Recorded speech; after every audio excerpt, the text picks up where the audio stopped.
हम लोग homeostasis chapter number 15 को डिस्कस कर रहे थे, जिसमें लास्ट लेक्चर में मैंने आपको एनिमल्स की ऑस्मोरेगुलेशन को डिस्कस किया था और इस लेक्चर में हम डिस्कस करेंगे एनिमल की एक्सक्रीशन को, जिसमें हम मेन एक्सक्रीटरी प्रोडक्ट के बारे में बात करेंगे, एक अमोनिया के बारे में, एक यूरिया के बारे में और एक यूरिक एसिड के बारे में।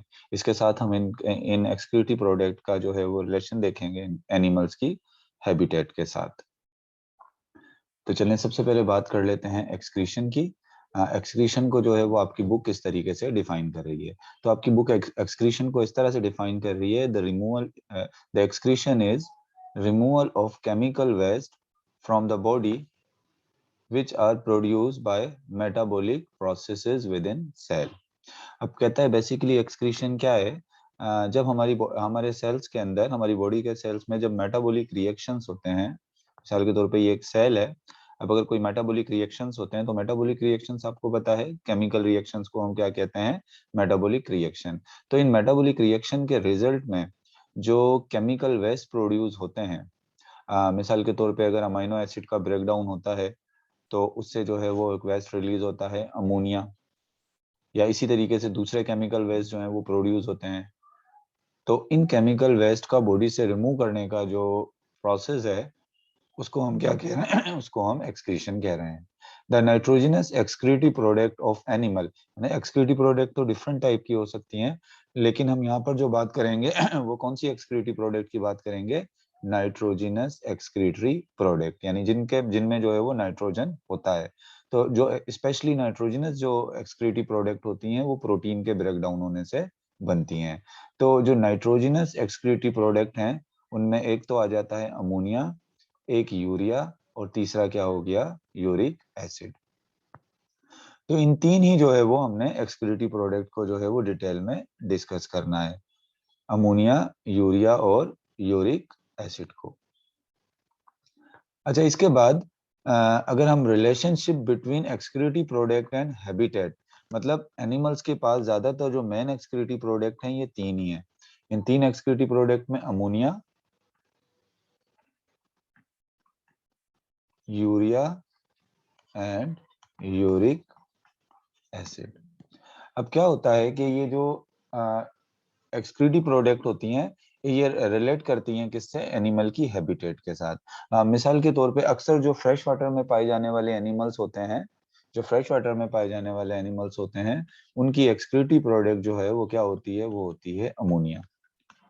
क्योंकि अमोनिया को बॉडी से पास आउट होने के लिए ज्यादा वाटर रिक्वायर होता है। तो इसी वजह से ज्यादातर जो एक्वाटिक एनिमल हैं, स्पेशली फ्रेश वाटर जो एनिमल्स हैं, उनकी एक्सक्रीटिव प्रोडक्ट जो है वो क्या है, वो है अमोनिया, जो एक्वाटिक हैं। बाकी यूरिया जो है वो कुछ एक्वाटिक एनिमल्स और ज्यादातर जो टेरेस्ट्रियल एनिमल्स होते हैं, कुछ एक्वाटिक मेरीन वाटर में रहने वाले एनिमल और ज्यादातर टेरेस्ट्रियल एनिमल की जो एक्सक्रीटिव प्रोडक्ट होती है वो क्या होती है, वो यूरिया होती है। जबकि यूरिक एसिड जो है वो कौन से एनिमल्स की एक्सक्रीटिव प्रोडक्ट होती है, वो टेरेस्ट्रियल एनिमल्स की जो है वो एक्सक्रीटरी प्रोडक्ट होती है। क्योंकि अमोनिया को बहुत ज्यादा वाटर रिक्वायर होता है तो इस वजह से ये फ्रेश वाटर या एक्वेटिक एनिमल की है।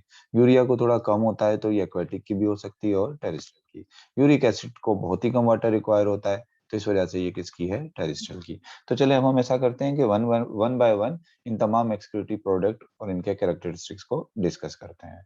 तो चलें स्टार्ट करते हैं, किससे स्टार्ट करते हैं, अमोनिया से। तो अमोनिया के बारे में आपकी बुक कह रही है कि हाईली टॉक्सिक। सबसे पहले तो क्या है, ये अमोनिया जो है वो तमाम एक्सक्रीटिव प्रोडक्ट, जितनी भी एक्सक्रीटिव प्रोडक्ट आपकी बुक में दी हुई हैं उनमें सबसे ज्यादा जो टॉक्सिक होती है वो कौन सी एक्सक्रीटिव प्रोडक्ट है, वो है अमोनिया।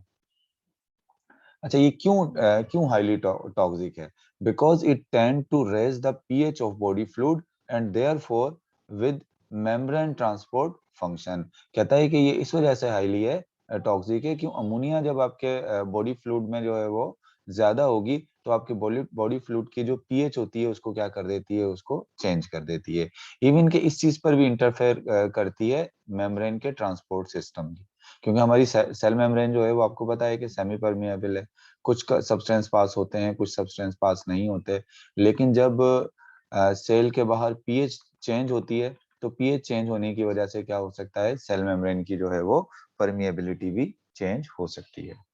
तो अमोनिया हाईली टॉक्सिक है। क्यों हाईली टॉक्सिक है? ये हमारे जो बॉडी फ्लूइड है उसके पीएच को चेंज कर देती है, और जब हमारे बॉडी फ्लूइड का पीएच चेंज होता है तो उसके साथ ही क्या होता है, मेम्ब्रेन के ट्रांसपोर्ट फंक्शन पे भी इसका असर पड़ता है। It is highly soluble in water and diffuse rapidly across cell membrane। मतलब अमोनिया जो है वो हाईली soluble वाटर में, यानी पानी के अंदर क्या हो जाती है, ये डिजोल्व हो जाती है, और पानी के अंदर डिजोल्व होकर ये कहाँ दाखिल हो जाती है, सेल के अंदर दाखिल हो जाती है। आपको पता है टॉक्सिक है, सेल में दाखिल होगी तो सेल को भी नुकसान पहुंचाएगी। It is therefore excreted rapidly, इसी वजह से ये इसको ना एक्सक्रीटेड भी कैसे होगा, जल्दी हो जाएगी। जिस तरह कहता है कि 1 gram of nitrogen in the form of ammonia required 500 ml of water to dissolve it to non toxic level. मिसाल के तौर पे मेरे पास अगर जो है वो 1 ग्राम अमोनिया है, 1 ग्राम अमोनिया है, अगर मैं इसको लेस टॉक्सिक करना चाह रहा हूँ, इसकी टॉक्सिसिटी को कम करना चाह रहा हूँ, तो इसको मुझे कितने वाटर के अंदर डिसॉल्व करना पड़ेगा, 500 ml वाटर के अंदर जो है वो डिसॉल्व करना पड़ेगा। 500 ml वाटर में डिसॉल्व करना पड़ेगा कितने ग्राम अमोनिया को, 1 ग्राम अमोनिया को। किस चीज के लिए, इसकी जो है वो टॉक्सिसिटी को खत्म करने के लिए। Such plenty of water can only be afforded by many aquatic organism। देखो हमारी तो एक्सक्रीटिव प्रोडक्ट अमोनिया नहीं होती, क्योंकि हम इतना वाटर अफोर्ड ही नहीं कर सकते। अगर हमारी बॉडी के अंदर अमोनिया हमारी बॉडी की एक्सक्रीटिव प्रोडक्ट हो, तो इसको लेस टॉक्सिक करने के लिए हमारे पास 500 ml वाटर नहीं होता कि हम इसको इतना वाटर यूज करके इसको बॉडी से निकालें, या इतना वाटर यूज करके इसको लेस टॉक्सिक करें। तो यही वजह होती है कि ये जो होती है किसकी एक्सक्रीटिव प्रोडक्ट होती है, अमोनिया जो है वो एक्वेटिक ऑर्गेनिज्म की एक्सक्रीटिव प्रोडक्ट होती है, particularly those in fresh water. और वो एक्वेटिक एनिमल जो किसमें पाए जाते हैं, फ्रेश वाटर में, क्योंकि हमें पता है एक्वेटिक एनिमल मेरीन वाटर में भी पाए जाते हैं, लेकिन ये उन एक्वेटिक एनिमल की जो है वो एक्सक्रीटिव प्रोडक्ट होती है जो कहाँ पाए जाते हैं, फ्रेश वाटर में पाए जाते हैं। Most fishes, protozoans, sponge, coelenterate, ये तमाम के तमाम एनिमल्स ऐसे हैं जिनकी एक्सक्रीटिव प्रोडक्ट क्या है, अमोनिया है। Animal which excrete ammonia as their major nitrogenous waste product are called ammonotelic. यानी ऐसे एनिमल जो अपनी एक्सक्रीटिव प्रोडक्ट के तौर पे, मेन एक्सक्रीटिव प्रोडक्ट के तौर पे अमोनिया को रिलीज करते हैं, तो उन एनिमल्स को हम क्या कहते हैं, इनको हम कहते हैं अमोनोटेलिक। अब आप देख लेंगे most fishes, protozoans, sponge, coelenterate, ये तमाम क्या हैं, ये तमाम मोनोटेलिक हैं। अब देखें, अगर आप इस पूरे पैराग्राफ में आपसे जो क्वेश्चन पूछा जा सकता है, एक तो क्वेश्चन आपसे ये पूछा जा सकता है कि why ammonia is highly toxic. अगर आपसे पूछा जाए कि अमोनिया हाईली टॉक्सिक क्यों होती है, तो इसका आंसर आपने यही लिखना है कि ammonia is highly toxic because it raise the pH of body fluid and therefore with membrane transport system. सही ना? अच्छा, इसके अलावा अगर आपसे पूछा जाए कि how many litre of water required, how many gram of how many ml of water is required to to reduce the toxicity of 1 gram of 1 gram of ammonia। यानी 1 ग्राम अमोनिया को अगर आप बॉडी से less toxic करना चाहेंगे तो इसको कितने वाटर के अंदर आपको डिसॉल्व करना पड़ेगा। तो ये आपसे क्वेश्चन पूछा जा सकता है। इसके अलावा आपसे ये भी पूछा जा सकता है, गिव few examples of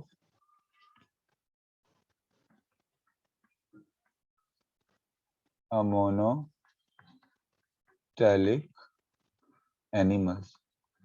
कुछ मोनोटेलिक एनिमल्स की एग्जांपल दें, तो एग्जांपल में क्या आ जाएगा, most fishes, protozoan, sponge and coelenterate, ये इसकी एग्जांपल में आएगा।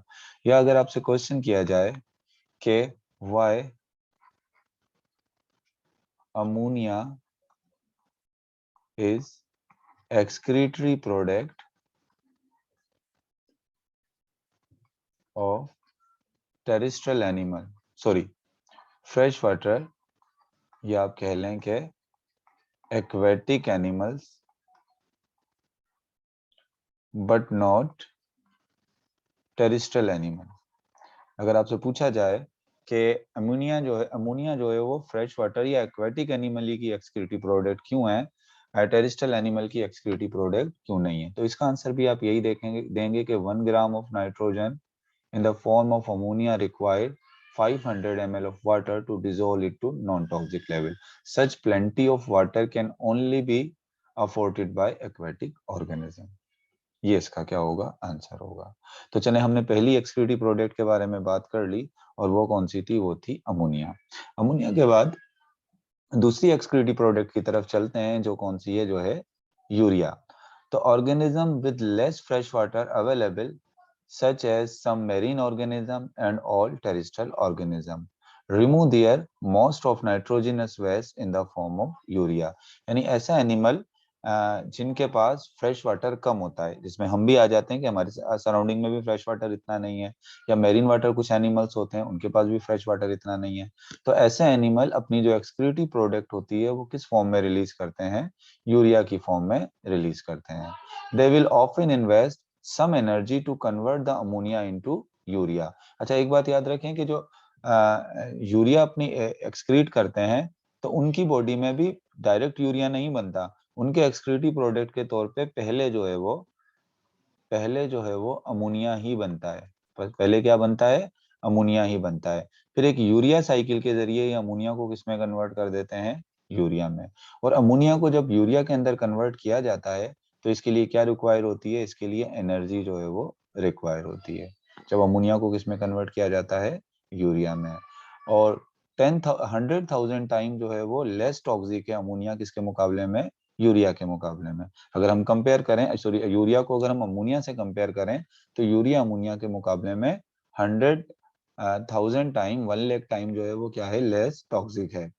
1 gram of nitrogen in the form of urea require 50 ml of water. यानी अगर आप 1 ग्राम यूरिया को बॉडी से पास आउट करना चाहें, या 1 ग्राम यूरिया को लेस टॉक्सिक करना चाहें, तो इसके लिए कितना वाटर रिक्वायर होगा, इसके लिए 50 ml वाटर रिक्वायर होगा। और आपको अमोनिया के लिए 500 ml था, तो इसके लिए है 50 ml वाटर चाहिए। Animal which excrete urea as their major nitrogenous waste are called ureotelic. वो एनिमल जो अपनी एक्सक्रीटिव प्रोडक्ट को यूरिया की फॉर्म में रिलीज करते हैं, उनको हम क्या कहते हैं, उनको हम कहते हैं यूरियोटैलिक। मैमल्स जो होते हैं वो क्या होते हैं, वो यूरियोटैलिक होते हैं। तो अगर हम यहाँ पर बात करें, यहाँ पर आपसे एग्जाम्स में जो यूरिया के हवाले से क्वेश्चन पूछा जा सकता है, तो उसमें सब एक तो ये बात यही पूछी जा सकती है कि व्हाट आर यूरियोटैलिक एनिमल्स। तो those animals which excrete nitrogenous waste in the form of urea are called ureotelic. और यूरियोटैलिक कौन होते हैं, मैमल होते हैं। इसके अलावा आपसे ये भी पूछा जा सकता है, how many ml of water is required to detoxify या नॉन टॉक्सिफाई, या उसकी टॉक्सिक लेवल को जो है वो किसके कम करने के लिए, यूरिया के कम करने के लिए। तो ये तो यूरिया हो गया। After urea there is another last जो नाइट्रोजनस वेस्ट है, वो है यूरिक एसिड। तो यूरिक एसिड के बारे में आपकी बुक कह रही है कि यूरिक एसिड है प्यूराइन। यानी यूरिक एसिड जो है वो क्या है, एक प्यूराइन है। आपने पढ़ा होगा pyrimidine, प्यूराइन, ये इसके अंदर जो है वो न्यूक्लिक एसिड के अंदर आपने पढ़ा होगा। तो यही यूरिक एसिड भी क्या है, एक प्यूराइन है। Even less toxic than urea, ये यूरिया से भी लेस टॉक्सिक है। मतलब अगर आपके पास ये जो 3 एक्सक्रीटिव प्रोडक्ट यहाँ पर आपके बुक में जो है वो बताई हैं, 3 एक्सक्रीटिव प्रोडक्ट्स में एक बताई है अमोनिया, एक यूरिया बताई है, और एक बताई है कौन सी वाली, यूरिक एसिड। तो अगर आपसे पूछा जाए इन तीनों में सबसे हाईली टॉक्सिक कौन सी है, तो सबसे हाईली टॉक्सिक है अमोनिया। सबसे लेस टॉक्सिक कौन सी है, तो सबसे लेस टॉक्सिक है इसमें यूरिक एसिड। जबकि यूरिया जो है वो कहाँ आ जाती है, इन बिटवीन आ जाती है। तो कहता है कि यूरिक एसिड जो है वो यूरिया से भी क्या है, लेस टॉक्सिक है। अच्छा, and it precipitate from solution. मतलब अगर आप एक सॉल्यूशन बनाते हैं, तो अमोनिया तो इसमें डिसॉल्व हो जाएगा, सही है ना, यूरिया भी इसके अंदर डिसॉल्व हो जाएगा। लेकिन अगर आप इस यूरिक एसिड को सॉल्यूशन बनाते हैं, तो यूरिक एसिड क्या हो जाता है, प्रिसिपिटेट हो जाता है, इसे नीचे बैठ जाएगा, इसे क्या हो जाएगा, ये प्रिसिपिटेट हो जाएगा। अलोइंग द 4 नाइट्रोजन एटम पर uric acid molecule to be excreted. मतलब ये प्रिसिपिटेट हो जाता है। और नॉर्मली यहाँ पर जो 4 नाइट्रोजन एटम की बात कही जा रही है, तो आपको पता होना चाहिए कि अगर आप यूरिक एसिड का फार्मूला देखेंगे, तो यूरिक एसिड के अंदर टोटल नाइट्रोजन के एटम कितने होते हैं, 4 नाइट्रोजन के एटम जो है वो मौजूद होते हैं। अच्छा, इसके बाद 1 gram of nitrogen in the form of uric acid required 1 ml of water for its excretion. अब आप देखें, अमोनिया को 500 1 ग्राम ऑफ अमोनिया को 500 ml वाटर चाहिए था, 1 ग्राम यूरिया को 50 ml वाटर चाहिए था नॉन टॉक्सिक होने के लिए या बॉडी से रिमूव करने के लिए। और इसी तरीके से जो है वो, अब यूरिक एसिड की अगर हम बात करें तो 1 ग्राम यूरिक एसिड को सिर्फ कितना वाटर चाहिए, 1 ml ऑफ वाटर चाहिए। यानी इसको एक्सक्रीट करने के लिए भी या इसको नॉन टॉक्सिक होने के लिए भी क्या चाहिए, बहुत कम वाटर जो है वो रिक्वायर्ड है। It has evolved in two groups with major water loss problem। यानी दो एनिमल्स के ऐसे ग्रुप हैं जो कम वाटर पे सरवाइव कर सकते हैं, जिनको जो अपनी बॉडी से वाटर जिनको कम से कम जो है वो क्या करना है, लॉस करना है, वो इतना वाटर जो है वो लॉस अफोर्ड नहीं कर सकते। तो इनके अंदर एक तो इन्वर्टिब्रेट्स होते हैं, यानी जो एनिमल्स हैं जिनका एक्सक्रीटिव प्रोडक्ट जो है वो यूरिक एसिड है, उसमें क्या आ गए, उसमें एक तो आ गए इन्वर्टिब्रेट्स आ गए, और उसके अलावा egg laying vertebrates. Egg laying vertebrates आपको पता है कौन कौन से होते हैं, इनमें एग लैंग वर्टिब्रेट्स के अंदर एक रेप्टाइल्स आ जाएंगे और एक क्या आ जाएंगे, बर्ड्स आ जाएंगे। तो हम कह सकते हैं कि इनवर्टिब्रेट्स, रेप्टाइल और बर्ड्स का जो एक्सक्रीटिव प्रोडक्ट होता है वो क्या होता है, वो होता है यूरिक एसिड। और जो यूरिक एसिड सिक्रीट करने वाले एनिमल्स होते हैं उनको हम क्या कहते हैं, uricotelic. So today I told you about metabolism and main metabolic product. First of all, I told you about the definition of metabolism, excretion. What is excretion? The removal of chemical waste from the body which are produced by metabolic processes within cell. As you know that in our cell there are thousands or hundreds of chemical reaction take place in our cell. As a result of these chemical reaction, as a result of these metabolism, a lot of toxic chemical waste are produced. The removal of these chemical waste from the body is called excretion. The most harmful chemical waste are nitrogenous waste. Nitrogenous waste, which are mostly produced by the metabolism of nitrogenous compound. Protein is nitrogenous compound. Nucleic acid is a nitrogenous compound, and there are three main excretory products which are produced in animal. These three main excretory products are ammonia, urea, and uric acid. And after that, if we talk about a relationship between excretory product and habitat, so we can say that ammonia is the excretory product of aquatic animal, while urea is excretory product of aquatic animal, some aquatic animal as well as terrestrial animal, and uric acid is excretory product of only terrestrial animal. If we talk about the nature of these excretory products, so first of all, ammonia. So ammonia is first I told you that ammonia is highly toxic. Why it is highly toxic? Because it dissolves in our body fluid, and it change the pH of our body fluid, and as a result of which it also affect the membrane transport function. After that, it is highly soluble in water. It highly soluble. If it is highly soluble in water, that's why it dissolve in water and it diffuse into our cell, because when it dissolve in water, it can easily cross to our cell membrane. After that, I told you that 1 gram of ammonia required 500 ml of water to dissolve to become non-toxic, or you can say that 1 gram of ammonia required 500 ml of water for the removal from the body. So that's why ammonia is the excretory product of aquatic organism, because it requires a lot of water for its removal. And those animals which have ammonia as excretory product are called ammonotelic animals. Most fishes, protozoans, sponge, and coelentrates are examples of ammonotelic animals. After that, the next excretory product is urea.